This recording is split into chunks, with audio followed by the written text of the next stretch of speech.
Hello, it's me again. I know, late video this week. But to make up for it, I have something special this week. I've picked up my paintbrushes for the first time since February. The last time I had painted was when I was making Valentine's Day gifts, and I guess this time it's a similar story. I'm making a birthday present for a good friend of mine. So, what am I painting? I am painting Saheeli Rai. She is an icon for the Magic the Gathering game, which this friend was largely responsible for getting me into. He was the one who originally taught me how to play, and he's giving me tips, tricks, advice, lending and even just outright giving me some of his cards. And I thought Saheeli was kind of a thematic fit for him. She's portrayed as kind of a metalworking, crafting character, and I get the sense that my friend has the same kind of spirit and inspiration that goes into his deck building.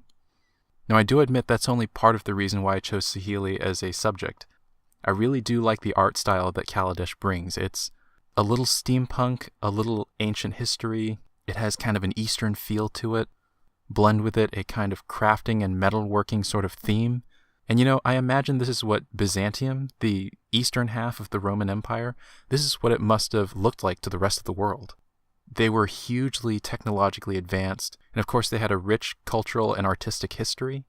So combine their science with their art, and throw in kind of an Eastern twist on the traditional Roman formula, Byzantium must have looked a lot like Kaladesh. And I do just kind of like the color palette that comes with it as well. Everything is bright, it's colorful, it's saturated, and everything on the cool side of the palette.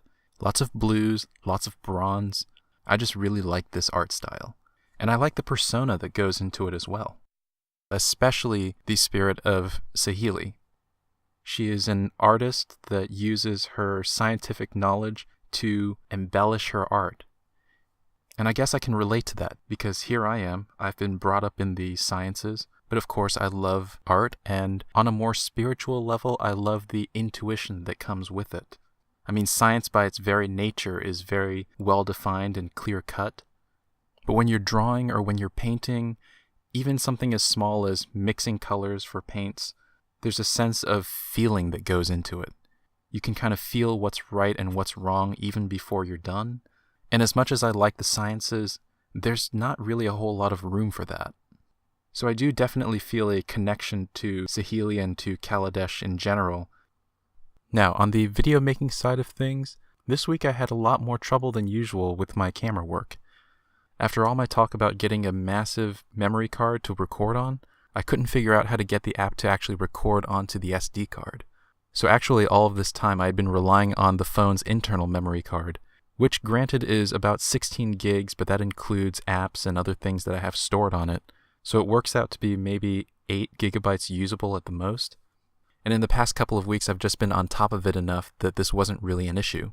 Maybe it had something to do with the fact that I was painting for the first time in months, that I wasn't doing my usual drawing. But whatever the reason, I didn't stay on top of the camera work as much as the past few weeks. I had files get corrupted, so some of this painting session just is missing forever. Now on OpenCamera's website, they said that in a recent patch they fixed the problem where if you run out of memory, the last file that you're recording just gets corrupted, so that that's no longer the issue. So now if you run out of memory, the app is just going to cut your video and make a working file rather than just trying to record and corrupting the file. Unfortunately, that's what happened to me this week when I was recording this. So some parts of the session were corrupted and they're just basically unusable. I don't know how to recover them. But hopefully with a simple update, this will no longer be an issue. But of course, the whole thing is going to not be an issue because I realized that the reason why I was recording to my internal memory rather than my big memory card was my own fault to begin with. Basically, I had set the save directory to go into the internal memory card, but in my defense, it was kind of misleading because the folder that I had saved it to was labeled SD card. And I had read a few forum posts that said that apps like OpenCamera don't have the authority to record to SD card on certain Android platforms. So after reading that and looking around in different directories to see if I could record to SD card, I just took for granted that it wasn't possible. This week though, unfortunately after I had recorded this painting session, I just started tinkering with the app and by sheer dumb luck I found the directory that was my actual SD card. So from here on out this shouldn't be a problem at all, because I should have plenty of room, and even if I don't, the updated app shouldn't corrupt files anyway. So next week, camera work should be a lot easier for me. Speaking of next week, we'll be back to just traditional drawing, although I kind of like this, and I'll try to paint a little bit more often. 8 months is way too long to go without picking up my paintbrushes. I kind of miss them, and I get the feeling that they kind of miss me too. So, thank you very much for watching, and I'll see you next week.